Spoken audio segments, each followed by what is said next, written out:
अस्सलाम वालेकुम नाज़रीन, स्वागत है आपका मेरे अपने चैनल आसमास किचन में। तो आज हमारे किचन में बनने वाले हैं नवरात्रि स्पेशल सिंघाड़े के आटे के आलू बड़े। तो यहाँ पर हमने 1 कप सिंघाड़े का आटा लिया है, 2 आलूओं को उबालकर छील लिया है, बारीक कटा हुआ हरा धनिया लेंगे। हमने यहाँ नॉर्मल नमक लिया है, आप यहाँ सेंधा नमक भी ले सकते हैं। और 1 से 2 हरी मिर्च को बारीक काट लिया है। करी पत्ता लेंगे, 1/4 टीस्पून राई, 1/4 टीस्पून जीरा लेंगे। तो सबसे पहले हम आटे का घोल बनाकर रख लेते हैं, उसके बाद हम आलू की सब्जी बनाएंगे। तो सबसे पहले हम आटे में नमक डाल लेते हैं।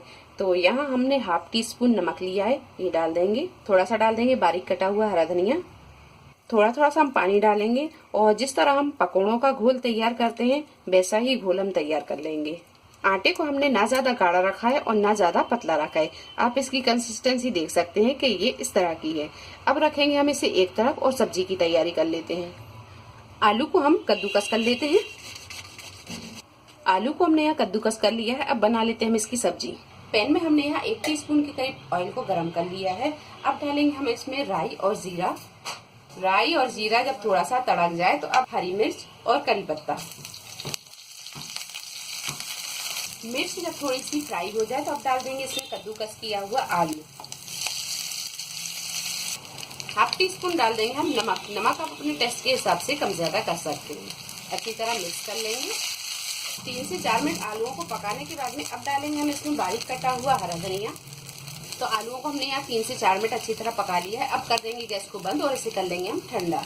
आलू की सब्जी जब ठंडी हो जाए तो अब यहाँ पर हम थोड़ा सा इस तरह पेस्ट उठाएंगे और इसके छोटे छोटे से बॉल्स बना लेंगे। इस तरह के सभी बॉल्स को बनाकर तैयार कर लेंगे। सारे बॉल्स को हमने बना लिया है और ये जो सिंघाड़े का आटा है इसमें हम इसे डिप करेंगे और इसे फ्राई कर लेंगे। कढ़ाई में हमने तेल को गर्म कर लिया है और यहाँ हमने जो आलू के बॉल्स बनाए थे ये सिंघाड़े के आटे में हम डालेंगे। इस तरह डिप करेंगे और चम्मच से हम इसे ऊपर से भी इस तरह लगा देंगे और गरम तेल में हम इसे इस तरह फ्राई कर लेंगे। गैस की फ्लेम को हम यहाँ थोड़ा सा मद्दा कर लेंगे। थोड़ी देर के बाद में अब इसे हम पलट लेंगे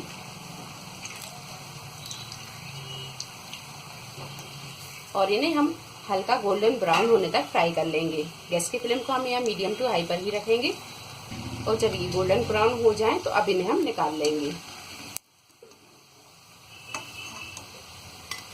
ये फलहारी आलू बड़े बनकर तैयार हैं। वीडियो पसंद आई हो तो इसे लाइक और शेयर करें, मेरे चैनल को सब्सक्राइब करें। तो अगली एक नई रेसिपी के साथ फिर हाजिर होते हैं। तब तक आप अपना ख्याल रखें। अल्लाह हाफिज।